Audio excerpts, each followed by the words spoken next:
Hello and welcome my friends to the Flying Kick. I am Savino and today I will bring to you another demo from an upcoming beat'em up that I think you should keep your eye on. Today's game is Box Knight from the good folks at We Made a Sing Studios, a very fun beat'em up with RPG elements and a roguelite nature. And we will have a look at it right now. As you all probably know, I always start my videos talking about the game's story. In games like this, the story is usually a secondary affair, and the sooner we finish talking about it, the better.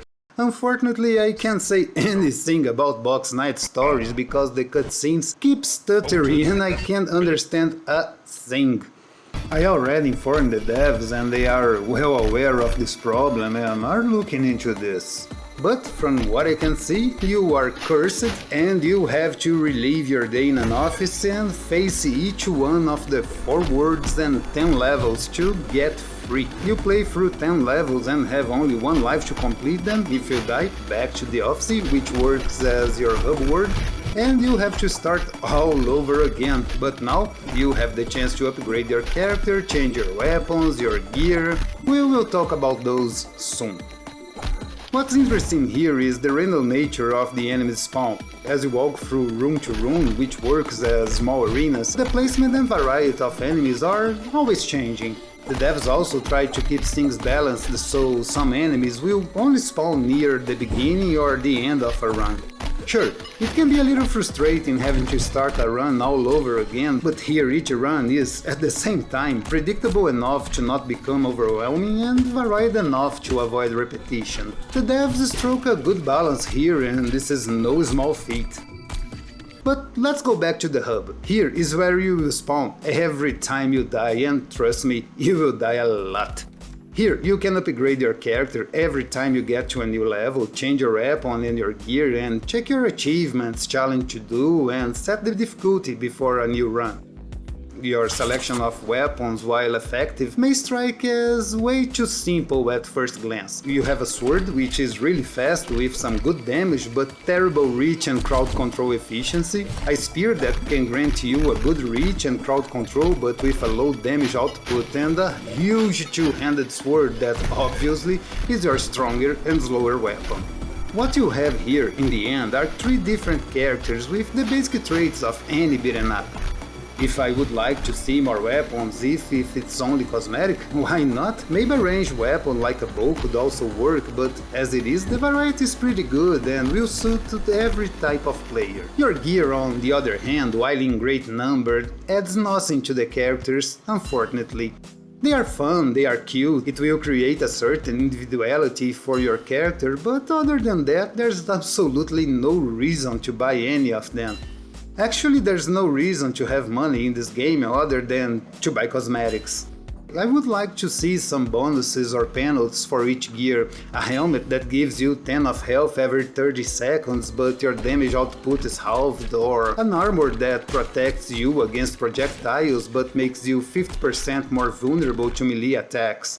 That sort of thing can spice up a run way more than simply dress as a duck, as funny as it looks. Out of the hub and back to your never-ending runs, we've got the combat. Here you have your normal attack, your jump, your dodge and your special. Your attack is pretty simple, just a sequence of attacks that you can combine with an aerial attack to increase the damage, nothing fancy. But you also have 2 types of special that change according to the weapon you are carrying. One is activated while you're in the air and will release a very strong ground pound that will stun your enemies, and the other will vary according to your weapon.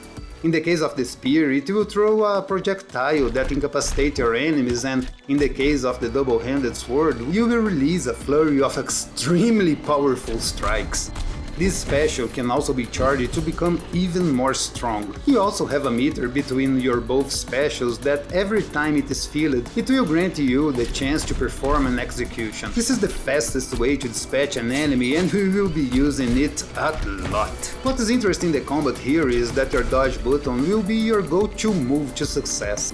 In Box Knight, instead of focusing on huge combo chains, you will be focusing on surviving and avoiding hits. Here's the deal, after each room you will have the chance to pick 1 reward from a pool of 3. But to open up the 3 reward slots, you will have to fill this bar over here.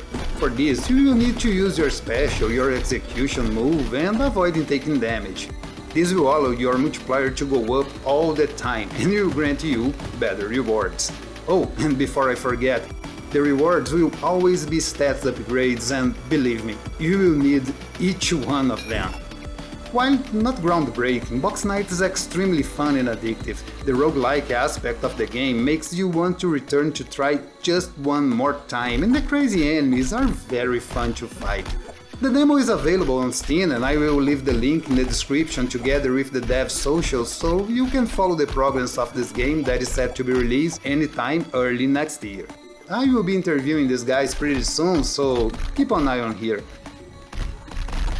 And that's it for the video, guys. I hope you all have an awesome day. I will probably post 2 more videos this week, so yeah, lots of content coming up.